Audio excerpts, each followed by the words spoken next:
All right, what's up, guys? We are back inside the Jayco.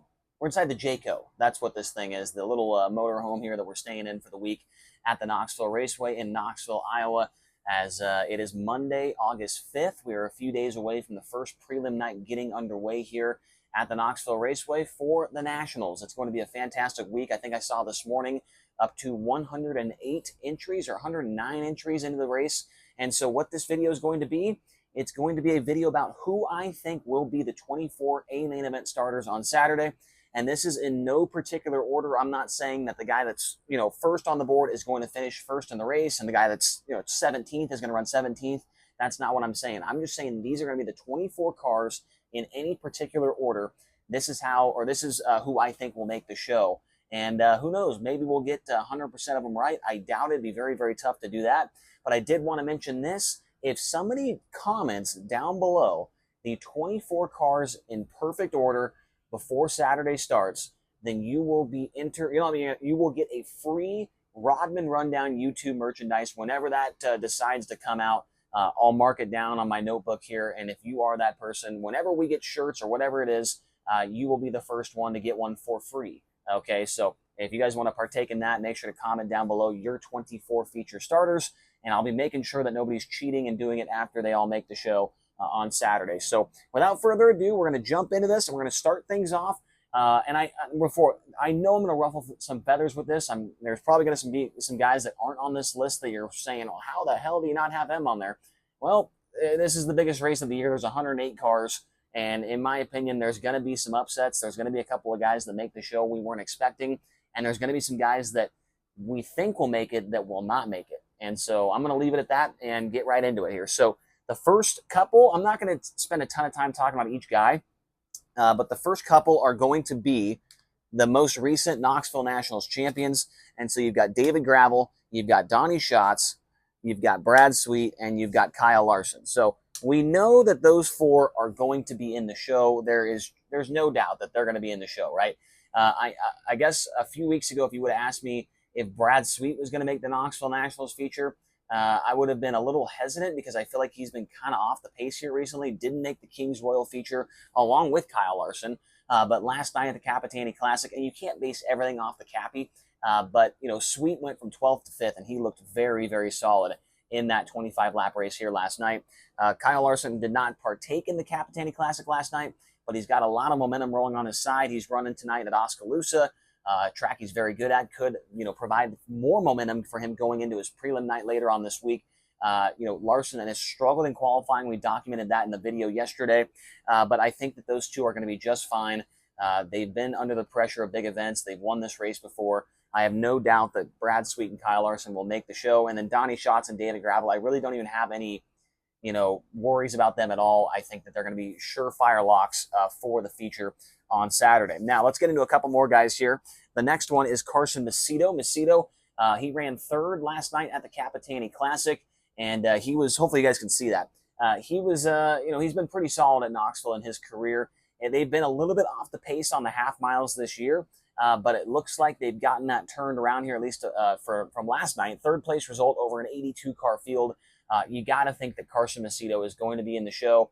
I don't know if he's going to be able to contend for the win. I don't think he's a car that can win the Nationals, but I think he's for sure going to be in this 24-car starting field. Now, next on my list is going to be Tyler Courtney. How can you not have him on there? Just won the 360 Nationals on Saturday night. He's led laps at the Knoxville Nationals in the past on Saturday. Had a bad Capitani Classic, but like I said earlier, you cannot, put all your stock into just the Capitani. He didn't even come close to making the show, got into a wreck in the heat race, did not get a good qualifying lap at all. And so I'm thinking that, Tyler Courtney is going to be just fine when it comes to his prelim night. And so I've got him on this list at number 6. And at number 7, this guy was very, very good. He's been good all year at the Knoxville race, but whenever he shows up, and that is going to be Corey Day. So Corey Day, 100% going to be in the show, in my opinion. Last night at the Capitani, went 23rd to 8th after coming out of the B main. Didn't get a very good qualifying lap in and struggled in the heat race, but he really got going in the feature. And then earlier this year, we know that he won one of those features against the Outlaws when they had 60-plus cars. He's made the feature before here at the Nationals as well. So Corey Day is on my list at number 7. And at number 8, another guy that, I'm not too worried about at all. That's Gio Savarese. Almost won, he almost won a $100,000 race earlier this year at Eldora, another half-mile racetrack. Obviously, all of his sponsors are from this area. His car owner is from this area. This is a huge, huge week for Gio Savarese, and we've seen him run here very, very well in the past. In the Nationals, he's made the last couple in a row. And so I think I can say with, very, very good certainty that Giovanni Scelzi is going to be a part of the Knoxville Nationals feature event. The next guy, obviously got to have him on there, and that is Rico Abreu. His half-mile program this year has been one of the best, if not the best in the country.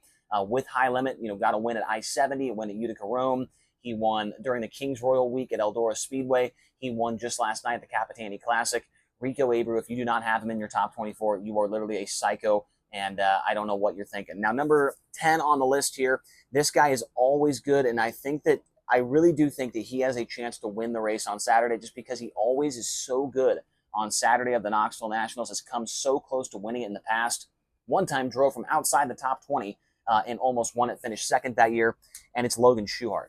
Shuhart's motors just run so well, it seems like, on the big tracks, and whenever the big races come along, he somehow always, even if he's slow for like 3 months in a row, when it comes to the big races, he puts on a different, he puts something together and just makes it happen, right?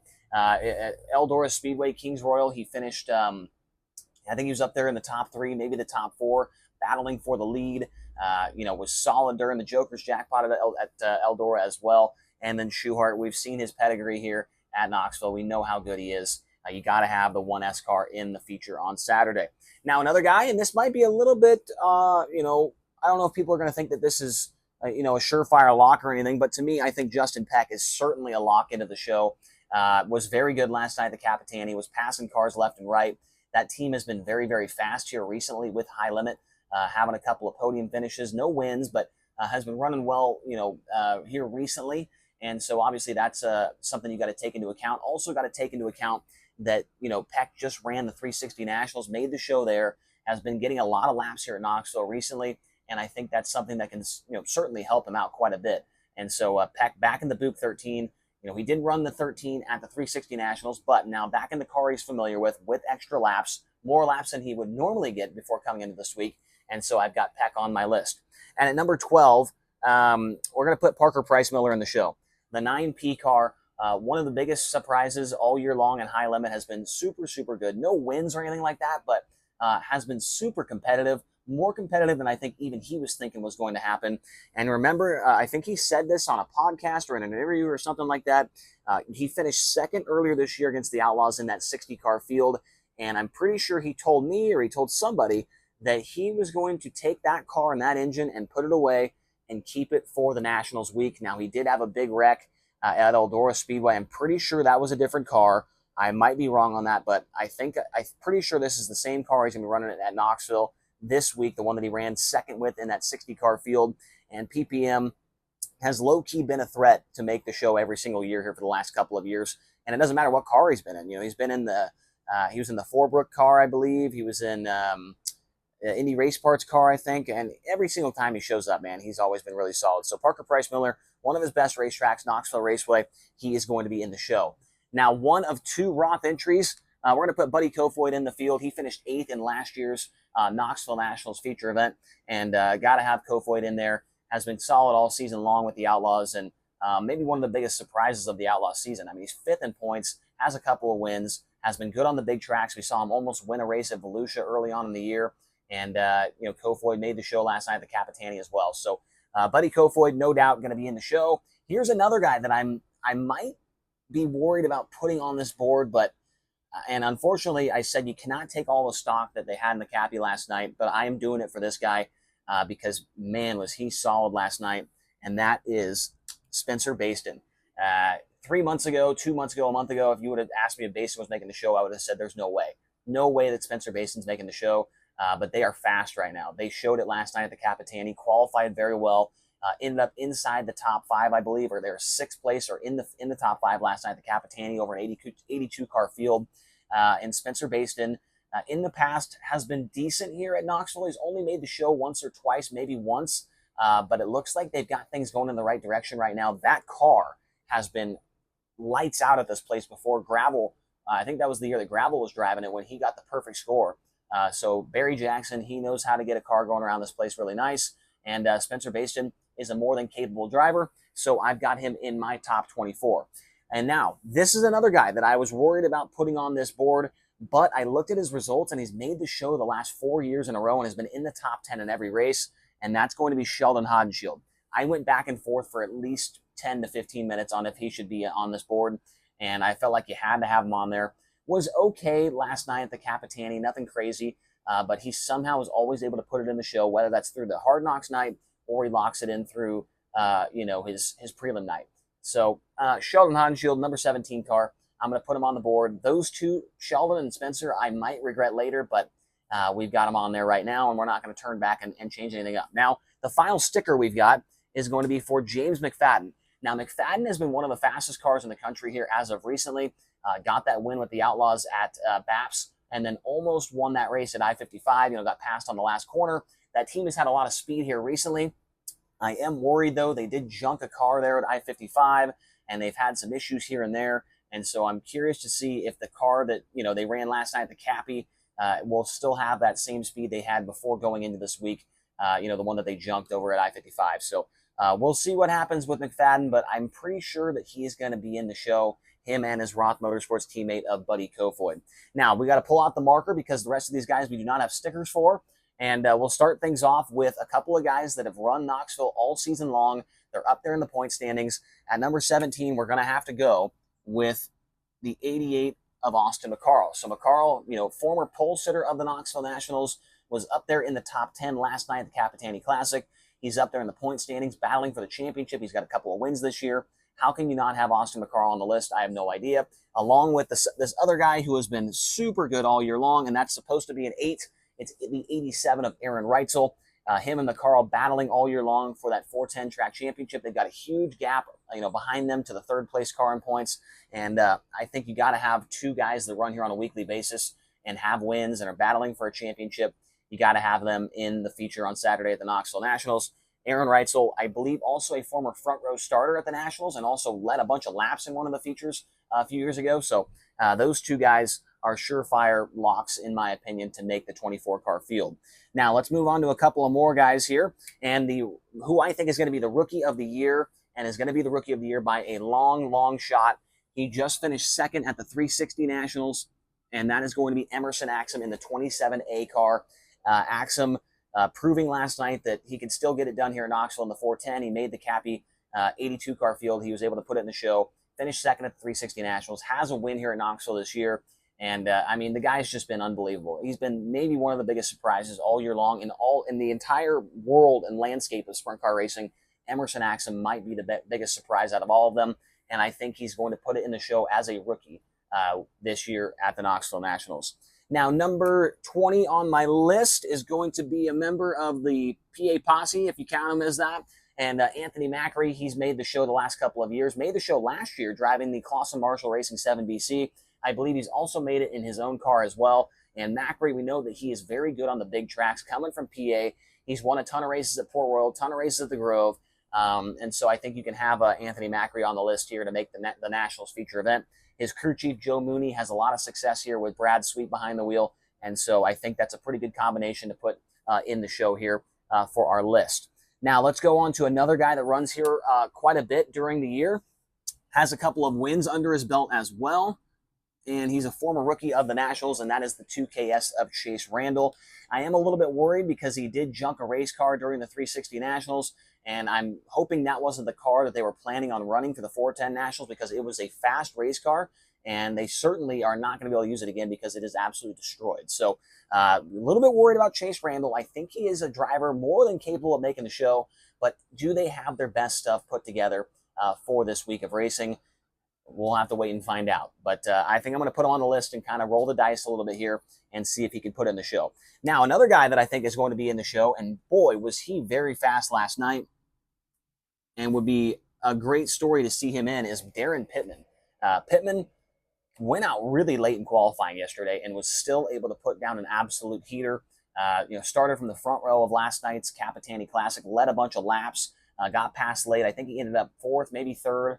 but still a really, really solid night for the Kreitz Racing team. They don't race here, obviously, very much at all. I mean, they really don't race here that much at all, and what they were able to accomplish last night was very spectacular. And Pitman, we know that he can get the job done here, man. He's never won the Nationals, obviously, but man, he's won some races. He's been close. He did get some extra laps during 360 Nationals, did not run very well. I don't think they had a very good motor under the hood of that car. But Pitman's, he's sharp right now. He's already got a win this year at the Grove. He's done some good things in his career, and we're going to put him in the field at the number 22 spot in the 69K. Now, another one, and this could be my biggest wild card, but I have seen a lot of people talking about him, so maybe it's not that crazy, and that is going to be the number 10 of Scott Boguski. Was he fast last night as well? I think that they, instead of a 410, they've got like a 480 in that thing. Whatever engine they have in that car is an absolute thumper, and he gets around this racetrack so well. Has a win here this year, has a win at Huset's, has a win at Jackson Motorplex, and this team and this driver have been very, very good. They made the Nationals last year, and that was, I would say, a big surprise. They were one of the biggest surprises in the field last year, but this year it's almost like they're almost like a lock, I feel like, at this point, right? The 10 car, the Liebig Motorsports car, and Scott Boguski have been very, very good, and I think it would be hard to not have them in the field on Saturday unless some kind of bad luck strikes him, like what we saw at the 360 Nationals for them, lost an engine or something, was not able to finish the whole weekend. But their 410 car is very, very good. Might be one of the best engines in the entire field. And the final car that I've got on my list here, and yeah, I went back and forth for a long time on this one. Last night he went 2nd to 10th in the Capitani. He's got a really bad track record here at this place. He's been trying to do it for so long, has not been able to pull it off, but I think we have to have him on there, and that is Brian Brown. Brian Brown on the 21. How can you not have one of the winningest drivers, if not the winningest driver of all time at this racetrack in the field? He hasn't had the greatest year, hasn't won a bunch of races here, but he's got one of the biggest notebooks, I would have to think, at this racetrack of anybody else, and the most laps as well. So I'm going to put Brian Brown, and that means, I've got a couple of guys missing out. Like, obviously, Brent Marks is one of them, and, Danny Dietrich is one of them. Justin Henderson, I almost had him on my list in the Fallbrook 5, dude. I mean, there's too many good cars, right? And if you're going to come at me in the comment section below saying that I'm dumb for not having this guy in, well, then, this is the internet, and these are the things that are going to happen when you try and put something out on the internet. People aren't going to be happy if you don't say their favorite driver or whatever, but if you don't like it, man, go get your own whiteboard and put up your own video, right? But this is what I've got right here. These are my 24 starters for the 2024 Knoxville Nationals here at Knoxville Raceway. Let me know what you guys think down in the comment section below. Give me your 24. If you get them all right, then I will make sure that you are the first one to receive a Rodman Rundown YouTube merchandise shirt someday whenever we have them, and it'll be fun to kind of see what everybody's got down in the comment section. So thank you guys so much for watching. Hit subscribe, hit the like button, and like I said, comment down below, and we'll talk to you again here soon. We've got some more stuff coming out, including a driver that is going to be announcing his World of Outlaws tour debut coming up here later on this week. We'll have more on that later on. Thank you guys so much for watching. We'll talk to you again soon.